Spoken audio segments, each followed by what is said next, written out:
This episode is sponsored by Nucleus Security.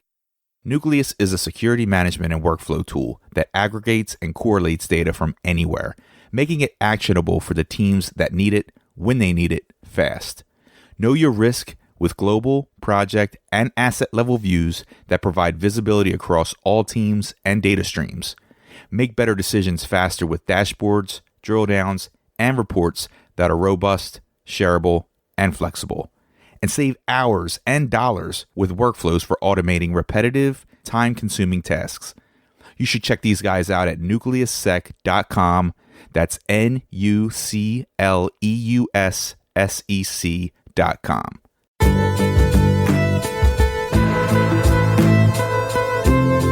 You're listening to the Barcode Podcast with your host, Chris Glandon, serving cybersecurity straight up with no chaser. Let's hit the bar and grab a drink.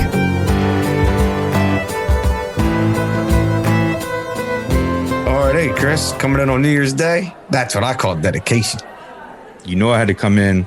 I had a little bit too much champagne last night. I'm just glad to see 2020 in the rear view. What did you do for New Year's Eve? Bro, come on, man. I'm a single good-looking dude. Not to mention, I didn't have to wake up early this morning for work or anything. So I did what anyone else in my status would do. I updated my password. What did you update it to? Password 2021, but don't tell anybody. Oh, dude, we need to talk. You should know better. I'm just joking. You know I'd never do that. Did you watch the countdown last night? Yeah, but I refused to pay the ransom. Good for you. You know that's going to be illegal soon, right? Yeah, as it should be. Well, new year, new drink. What you got for me? Man, I'm taking it back. Timeless classic. We're just doing a Manhattan. 2 ounces of bourbon, 1 ounce of sweet vermouth, 1 to 2 dashes of orange bitters. Make sure that you stir it in a well-chilled glass before straining it into your favorite rocks glass. Garnish with a brandy-flavored cherry. Dude, that's a great drink. You always deliver on legit drinks. You've never dropped the ball once. Thank you, sir. Well, look, man, let's raise our glasses. Here's the barcode and the quest to improve cybersecurity each and every day. I'll drink to that. Hey, my man, I got to run. My buddy just pulled up at the bar, and I need to get his take on some things. All right, man. Well, I'll see you next time.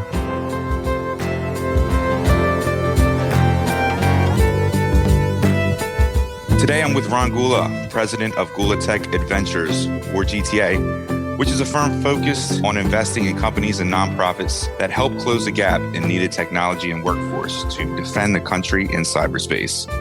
Ron is known as a cybersecurity visionary, innovator, and engineer of extraordinary talent. He also co-founded Tenable, developed Dragon, which potentially is the first IDS to ever exist, ran risk mitigation for the first cloud company, deployed honeypots in the mid-90s for the DoD, and was a pen tester for the NSA. Ron, thanks for joining me. Hey, thanks for the opportunity. And I don't think Dragon was the first intrusion detection system. There are definitely a lot of folks who came before what we did there. We were definitely the first one on Linux that people could edit signatures with, though. That was a big innovation there. Nice. Definitely groundbreaking, at least in that space at the time. Yeah, at the time, everybody was using Windows, and the time, just for folks who were listening, late 90s, early 2000, right? This was before VMs, this was before, Ubuntu. This was before many, many, many things. We were on very, very old versions of Linux, and people were tired of working with Solaris and other these high-end, Unixes out there. And man, it was just a right place at the right time, and we helped a lot of people protect their networks. Now, did you have a programming background going into that, or was this just spawned off of an idea that you had? I'm a very poor programmer. I understand algorithms and how things work, and I'm much more of an engineer. So I can usually understand what needs to be done. I did program a good bit of what was in Dragon, and I got some smarter people to help me out, though. And same thing as Tenable. I mean, I did some of the first initial user interfaces and web things. We got rid of that pretty quickly going down the road as we scaled up. But I think everybody should code to some extent so they can understand how things work. And the big problem we have today is people don't understand how things work. If you don't know how things work, you don't know how to protect it. You don't know how to use it. You don't know what to do next. We need to have more of that. Agreed. And we're all familiar with Tenable. I mean, congratulations, by the way, on the continued success of that solution. That's Tenable's biggest claim, I think, or mark on the industry is that we just kept up with technology. If we had just stuck with basically, Windows and Linux and network scans and didn't do web and didn't do mobile and didn't do cloud and didn't do virtualization and didn't do Amazon, it just goes on and on and on. That's what you need to do as a cybersecurity company. You need to pay attention to the tech that's out there and be very relevant to your customers. So the word Tenable is not a word that I hear every day. I'm curious to know who came up with that name for the solution. I'm going to give credit so we have two co-founders. We have Jack Hufford and Renaud Darrison. My wife, Cindy, was employee number one. We wanted to avoid the husband and wife sort of connotation publicly there, but I believe it was Jack. Jack certainly was the one who got the Tenable domain name, because when we originally started, it was tenablesecurity.com. And we were playing around with different brands and different names, but Tenable means obtainable and defendable. And if you think about cybersecurity, we all talk about the patching cycle, or it's like laundry, right? It's never done. It's this infinite process. But Tenable is, can you run a network and to a certain point and make it, defendable? So that's a very apt name. It was serviced very well and continues to serve the company well today. It fits for sure. When you started working on Tenable, did you expect it to be this successful? We certainly didn't start off with the sense that we're going to go public, after 16 years and actually a little bit longer than that. But, this was our second company. So we had, sold the first company. The Dragon company is called Network Security Wizards. That changed our life. We didn't really have to work, and we had the luxury of, being able to really be purposeful about starting the next company. And we always ran it to be opportunistic, which goes against some of my advice for startups. I tell a lot of startups you should be really goal orientated. But the Tenable story was much more about creating opportunity, creating value for not only the founders but the customers. I mean, every year we thought we might have been acquired because we were the exact kind of company that was good, but we were growing so fast. It was such a good decision to just keep investing in the company and the people and support the customers. So I guess that would lead into my next question is, and you touched on this a little bit, what advice would you give young tech entrepreneurs with nothing more than an idea to help them stay motivated and focused? Yeah, so I've got a lot of content on this. We try to spend a lot of time with entrepreneurs, but I really tell people, I want to know 5 things. If you can describe the problem you solve, the second thing is how you solve that problem. And the third thing is if you got some proof, if you've got some reason for thinking you can do this, first the problem and how you solve it. And then if you're asking for help, like perhaps as an investment or perhaps, from a customer, what do you want? Like, what do you need to succeed? A lot of times if it's fundraising, it's what are you going to do with the money? You're going to hire salespeople, invest in tech. But then the last thing is, what's the vision of success? And a lot of times we talk to entrepreneurs who can't answer any of these questions. You might have a brilliant founder who knows that they can make, like a cryptographic algorithm that's unbreakable. They can maybe do a higher speed pattern matcher, but they have no sense of what problem they're solving in the aspect of customers. Or maybe they've got a great company, but they don't have any sense of what exit looks like. If you don't have a sense of an exit or what success or what your impact on society is, that means somebody else is going to do it for you. And you're always going to be playing, well, is this enough? Or what do I want? So if you can answer all those 5 questions, you should think about starting a company and sticking with it. Cool. You have to prove value, right? And it sounds like an idea isn't enough. You need to also have those people around you to help drive that vision. Yeah, and I like to see people who have personal experience in these problems. I mean, there's a lot of great companies where, once you've been a CEO once, you can help a completely different company with guidance and vision. Because at some level, we have to all recruit, advertise, hire, pay taxes, ship products and whatnot. So there's some muscle memory of just being a successful, executive and entrepreneur. But one of the things I really like to see in cybersecurity is some sort of experience. And maybe you were an offensive hacker for the CIA, and now you're going to help, doctors protect data, at patient data at hospitals.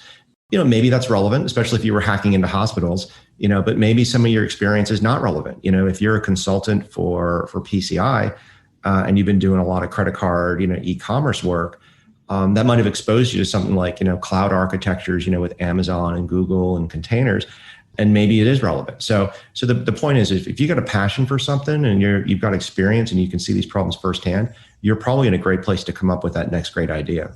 Sure. So you've been in the cybersecurity game for a long time. If you could only use one word to describe the current state of cybersecurity, what would it be? Failing. Could you explain why? So we have failed multiple things. So for example, and maybe it's an accurate assessment, but so voting, we can put a man on the moon, we can build dams, I bought something on Amazon yesterday and it showed up at my door the same day, right? But when it comes to something super critical, like voting, for example, the entire cybersecurity industry is like, yeah, paper ballots. You can't secure this stuff. It's too. So I kind of feel like that's a failure. And it's sort of like, we can fly the president around on an airplane. We can fly ourselves around on airplanes and we accept that risk. But, when it comes to cyber as an industry, we're sort of like, yeah, no.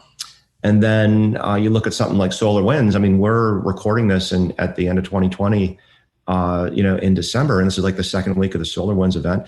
You basically have somebody who hacked into a cybersecurity vendor. SolarWinds is a they do IT work, or they do security work, and use that to hack other people. This is something that the industry's been talking about. So if we fail detecting that, or we fail maybe educating the public about that, then it's failure. We have a much longer way to go. And I still have hope. I'm still very committed. I'm still very positive, but we've been failing people. I commend you for recognizing that and hopefully point everyone that's listening here in the right direction. So in 20 years from now, when you talk to your grandkids about 2020, how will you describe it? It's going to be interesting because obviously you can't talk about 2020 without talking about COVID, working from home. You can't ignore the racial tension. You can't ignore the election. And now you can't ignore, it's not even just racial tension. It was the tension between, red and blue, liberals and conservatives. But, the dramatic economic impact that's on, our favorite restaurants are like, closing down. People we know are dying. Yet, most people are kind of living a very comfortable life. If you're at least a little bit well off, your COVID's not probably that big of a deal. And so there's going to be this weird reflection of what are the memories we get from this time period. For kids though, who are in school, it's going to be much more impactful. If you missed your senior year of high school football, that's nothing compared to losing a parent. But the vast majority of people have these social and psychological impacts. I think the 2020 story for 20 years from now is going to be this sort of mishmash of all those things I talked about. I agree. And I'm curious to know, leading up to this point, how has COVID affected you professionally, and has it disrupted your workflow? So when Cindy's my wife, when we left Tenable, we started working from home immediately. So we didn't have to go through the sort of psychological and emotional switch of working at home that a lot of people did at the beginning of the COVID crisis. But for, what does a venture capitalist do? What does somebody who tries to be, useful to politicians do in cybersecurity and nonprofits? We have to go and meet these people. Well, once you remove the physical need to kind of be present, you could do a lot more meetings. And, so we spent a lot of time during COVID, doing Zooms, and, we got to meet people a lot that we never met in person. And this was a very, very easy thing for us to kind of adapt to because, we're pretty easy as far as when it comes to meeting people, understanding, we know the questions to ask. We've got a great network of other venture capitalists and donating organizations, so we can do due diligence, pretty quickly. And then as far as cyber security companies go, does COVID move things along quite a bit? Some companies, did have an impact certain, industries like travel, recreation, hospitality. Yeah, if you were selling to the hotel industry, you probably didn't get your quota with them this year. But cyber was such a increase in awareness across the board. Almost all of our companies saw some sort of positive increase, either in interest or sales or product adoption. So it's been generally positive for us. Yeah, it's great. I think it really brought cybersecurity to the surface, and these organizations like Zoom that really forced them to aggressively implement security controls when, in other circumstances they may not have had that. And COVID made IT and cybersecurity personal for a lot of people. And when you can see a school system kind of mess up the Zoom controls, and now you've got people putting pornography into, parent-teacher meetings, or people just understanding that when IT works, nobody cares about it, right? But when you are responsible and you're starting to do things like, oh, I don't have good Wi-Fi at the house, I've got to share it with my kids because they're on, all of a sudden mom and dad are the IT department. And this is really an opportunity for the cybersecurity industry to kind of be a lot more influential and raising awareness, because everybody kind of lived it. And I think it's going to continue to persist in 2021. And I think it's something the cybersecurity industry can definitely capitalize on. Do you think COVID is going to change the threat landscape? I mean, you start to see the vaccine cold chain attack and those type of things starting to emerge. So just curious to know if this is going to shift sort of that landscape, or is the landscape just going to naturally progress and COVID is going to be in the middle of that? So there's a lot to unpack in that. On one hand, if you define the cybersecurity industry as, from the intelligence community, both our agencies and our adversaries, they are going to continue to be able to go anywhere they want and get any type of data. So that's not going to change. And because they have satellites and they have human intelligence and they can bribe people and they can, they can literally implant, bugs and software backdoors, when you're FedExing things around the country. So that's not going to change.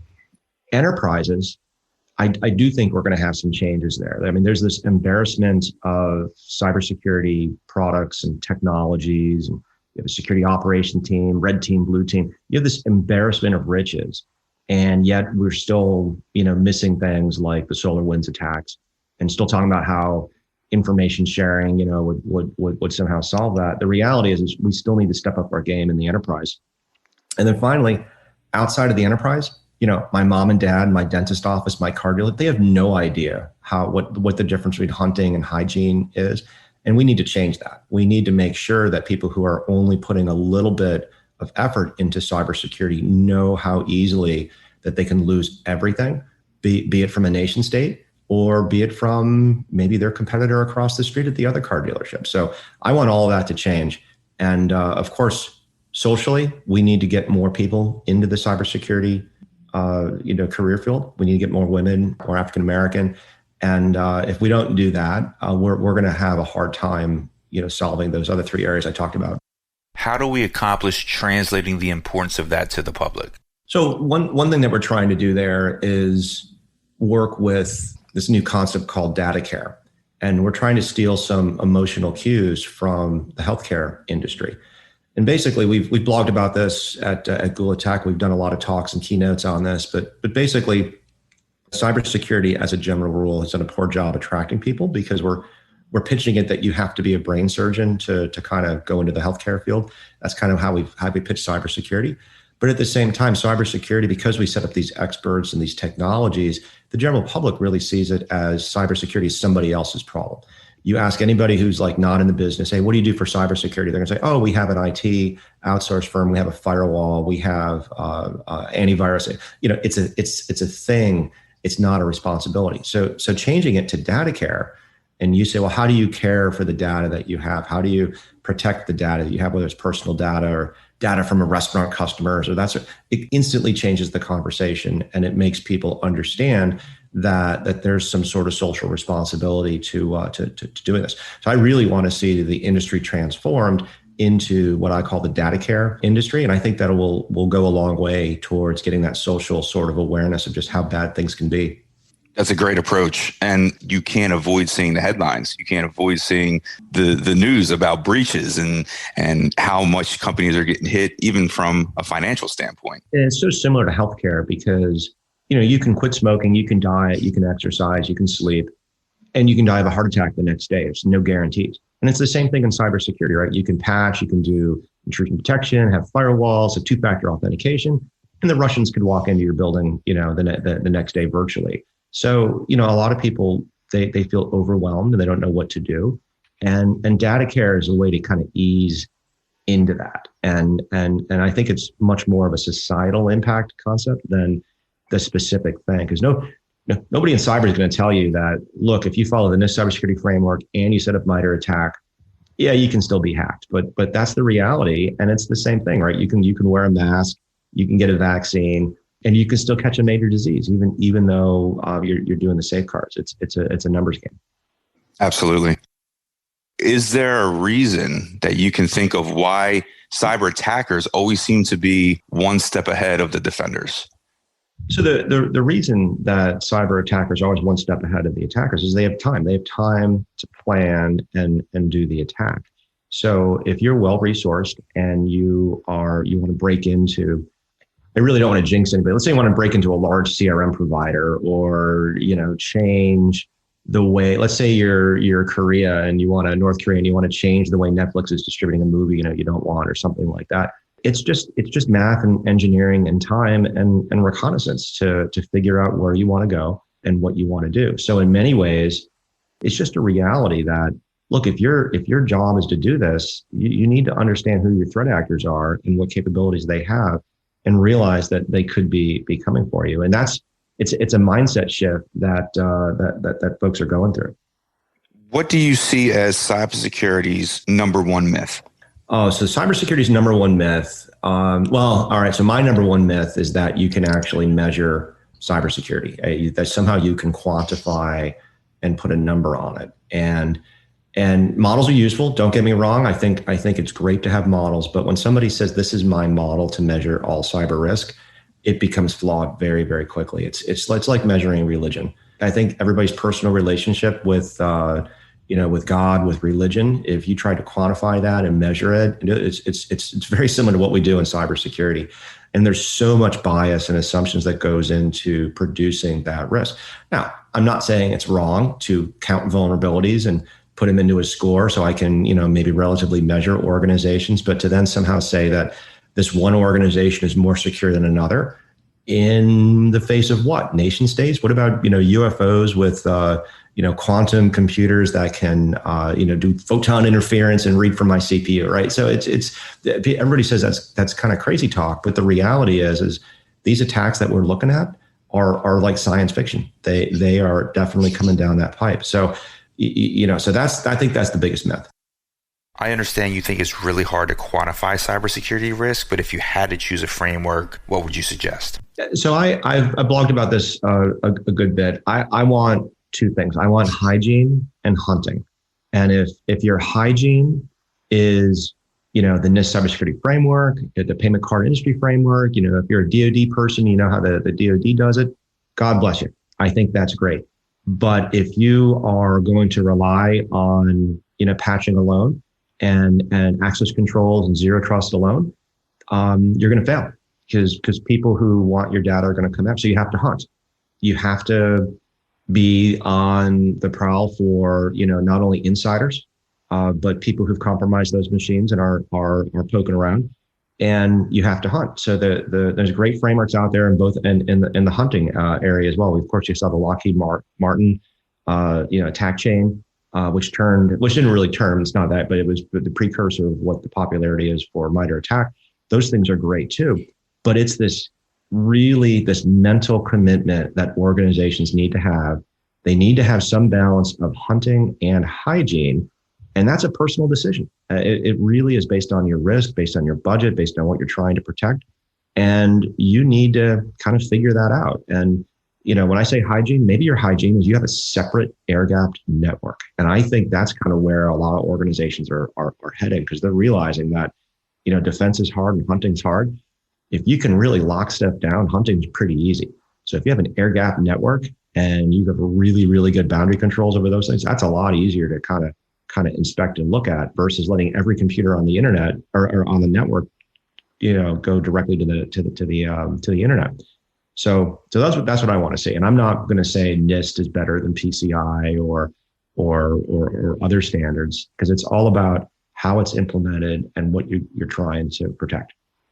Sure. And then you have, your industry compliance requirements that obviously you can't avoid. And I've noticed that NIST has actually started to become more precise in their frameworks as well, for ICS and other industries that, they're writing, frameworks or white papers specifically geared towards those lines of businesses as well. I think anybody who's implementing a framework should understand that there's debates and approaches, with these things. And they should also know that some of these frameworks come from different places. Like PCI, they don't really care about availability. They care about loss of data, loss of credit card, loss of PII. But if you DOS one of their websites, so if you go through PCI, you're going to see less emphasis, on that. At the same time, these frameworks have not done a great job addressing BYOD. They have not done a good job addressing, okay, what if I put all my stuff in Amazon, and I only have one Amazon domain and I don't, area, and I don't have automatic failover, in my apps. Or what if I put everything into, a great company like Salesforce and they go down one day? We had an outage last week with Google. Google was down for an hour. And I saw people saying, I'm rethinking my email strategy. I'm like, really? Their uptime is still better than anything you can do probably privately, but it's that lack of control that people, so, a lot of times these frameworks don't take those kind of philosophical and almost religious questions into account. And people really need to understand that, where these frameworks are coming before they implement them blindly. That makes complete sense. Let's get into Gula Tech Adventures, GTA.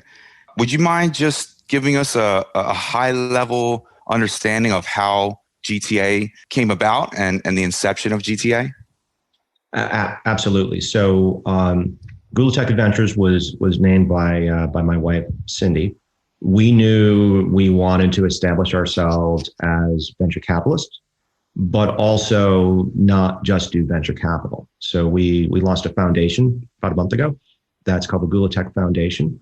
And we do a lot of, we'll just call support of the cyber community, whether it's at the government level or at some of the think tank, policy levels. And to us, this is an adventure. So we want to invest, and we've done probably about 30, 35 investments directly into companies. And we've had a couple of exits, already. And then we've also invested in funds.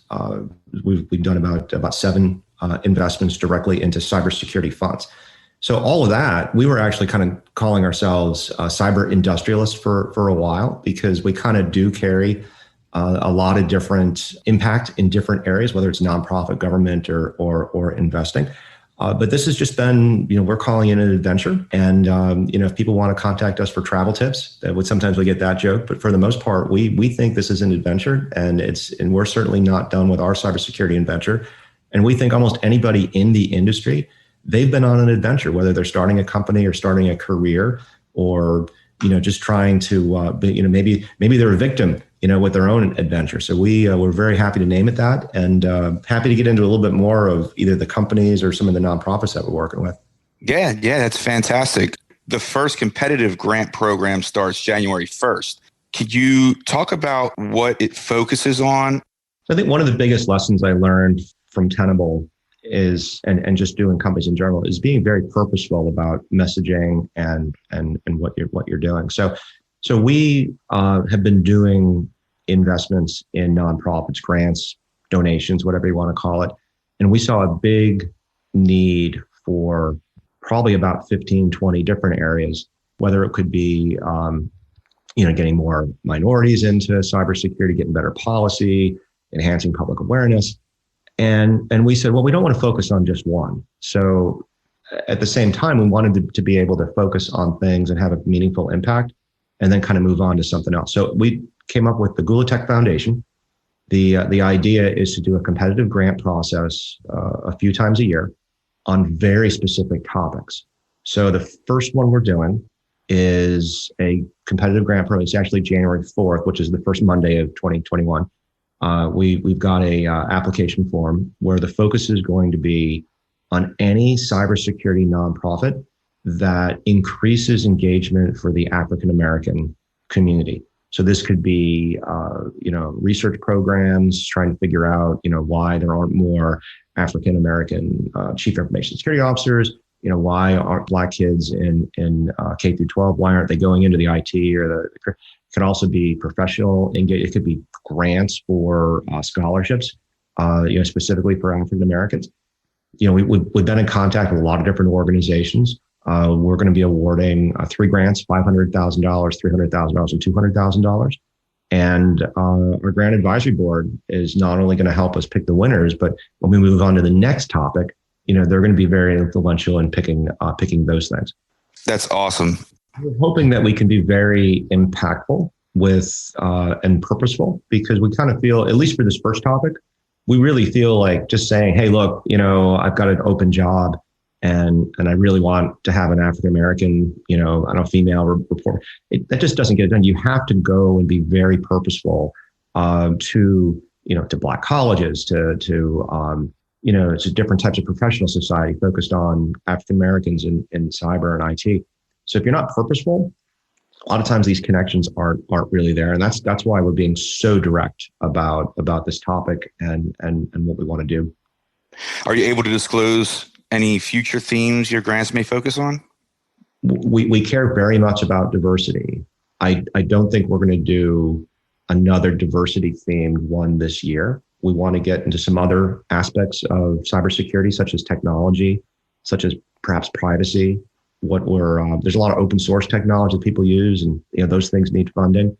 There's education, which in and of itself is part of the diversity potential opportunity to kind of increase engagement there. But just getting actual good cyber curriculum into the hands of kids is a big problem. So there's a lot to work on. We've been volunteering with elections for a good bit. So we just did an interview with Benedita, who runs Voting Works. This is an open source election voting thing. So there's a lot of different topics that disinformation would be another good one. So I'm purposely saying many, many different things to not disclose what we're doing next. Understood. I don't believe there's anyone else more qualified to lead this charge than yourself, to see it through and see the success and see you change the landscape of the cybersecurity workforce. I think that's great. You're very kind, and I would tell anybody who's thinking about it, it's pretty easy to look at the depth of the problem and think you can't have an impact. And it's also if you look at what Jeff Bezos, his ex-wife's doing, she's giving away $1 billion a month or something like that. I mean, Zuckerberg gave $400 million just to counties who needed help. So, sometimes people look at we look at that and we're like, oh, wow, I really hope our $1 million grant's going to have an impact. But what we find is that there's other people who want to give maybe $100,000 or $50,000, and they don't think it's impactful. Everything you can do, no matter how big or how small, it's very impactful to somebody. Who's got to find your passion and don't be afraid to help. So where could our listeners go to get more information about this? Could you go into a little bit about what the application process is and sort of what organizations are in scope? So our website's gula.tech. So that's GULA .tech. And the foundation link is at the very top of the page. We're only asking 6 really pieces of information from the grant applicants. So the first is just the basics. Are you a nonprofit? What's your number, your EIN number, where you're located, website, that kind of stuff. But then the other questions are those same 5 questions that we ask entrepreneurs. What problem do you solve? How do you solve it? All the way to what your vision of success is. Now, these questions are tailored for our grant process for the increasing African-American engagement in cybersecurity. So we want to know very specifically what part of that problem does somebody try to solve? How do they solve it?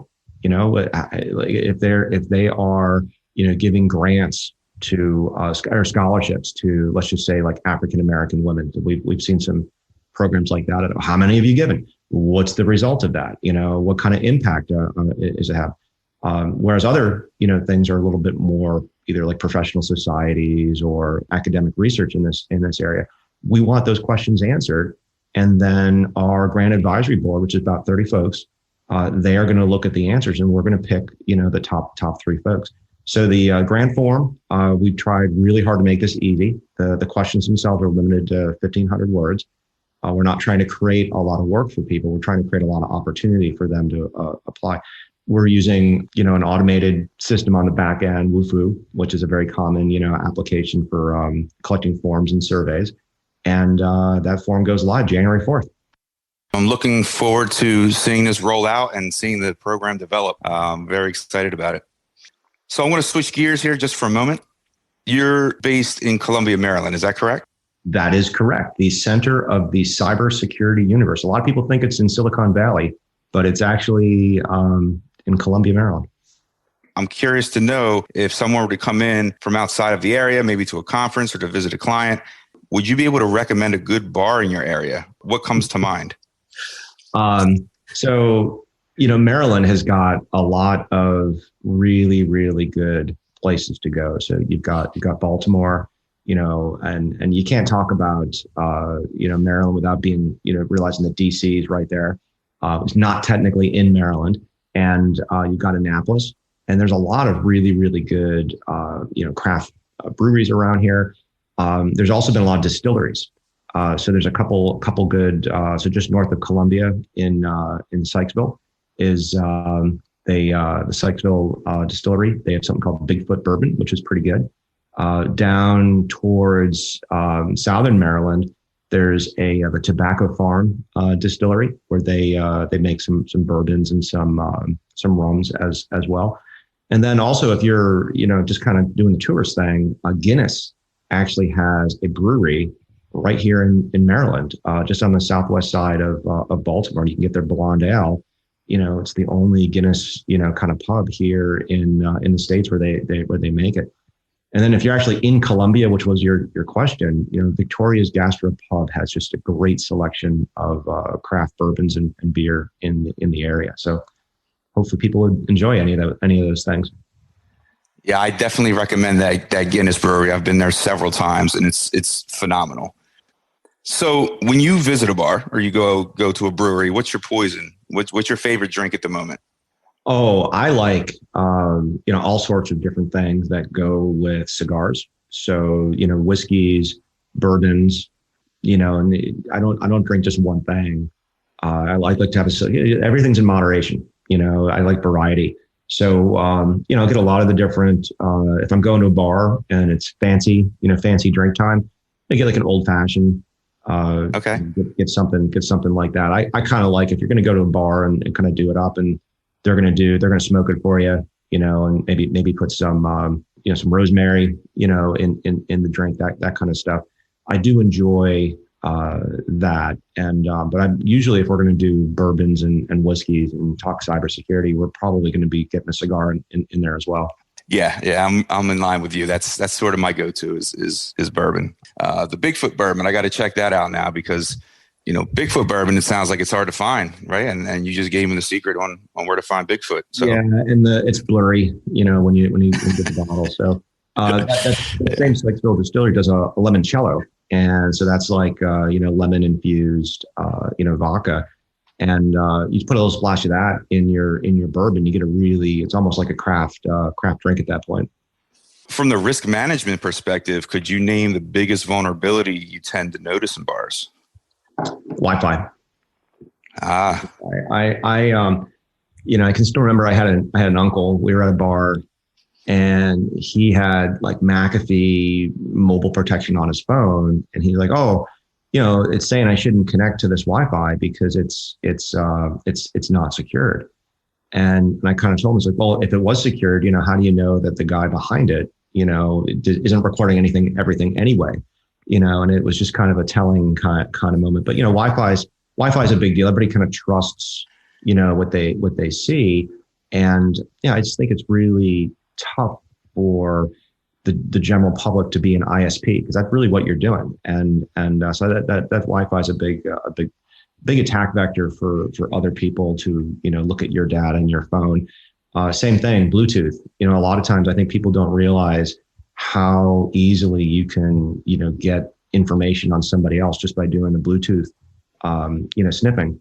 And, so that's not really the fault of the bar. think one of the cooler things is when people bring their own remote controls into bars and change the channel. I've seen people like turn off Fox News or turn on Fox News, depending on where you're at, and that's always fun. You're from out of town. You need your game on, right? You got to get it on the TV somehow. That's right. That's right. Probably the more sophisticated ones where people AirPlay from their phone. They realize that there's a Mac, and I've seen people try to do that, which is, you got to join, got to figure out the Apple ID and all that kind of stuff. But it's been done.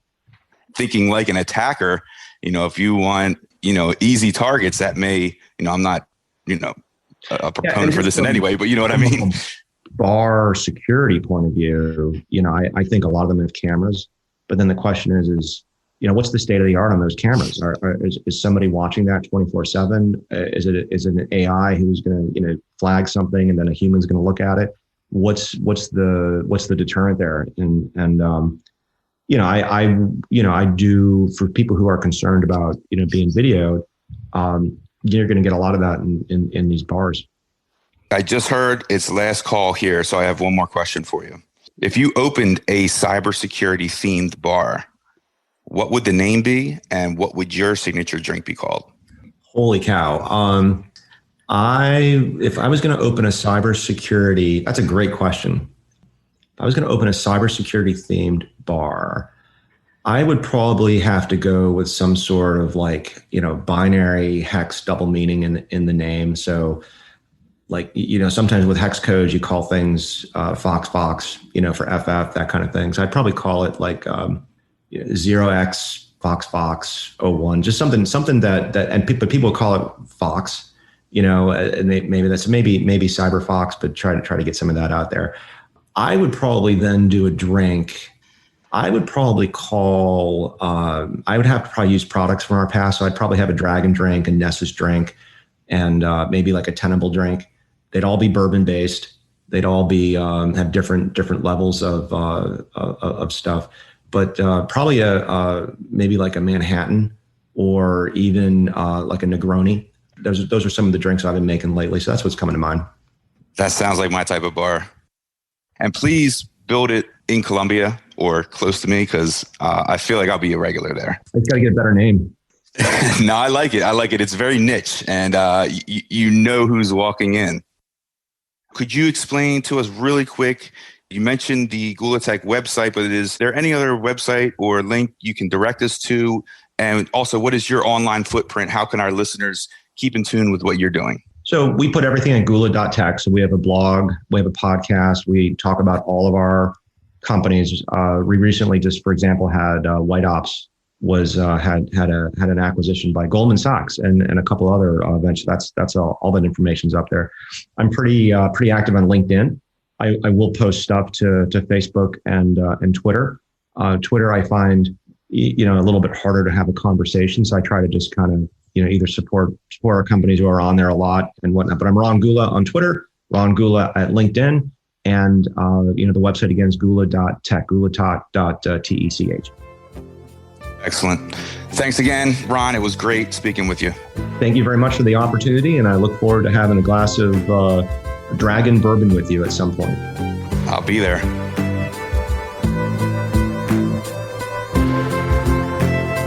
Barcode patrons, if you enjoyed this episode and want an easy way to support the podcast, please leave me a review on iTunes or Apple Podcasts.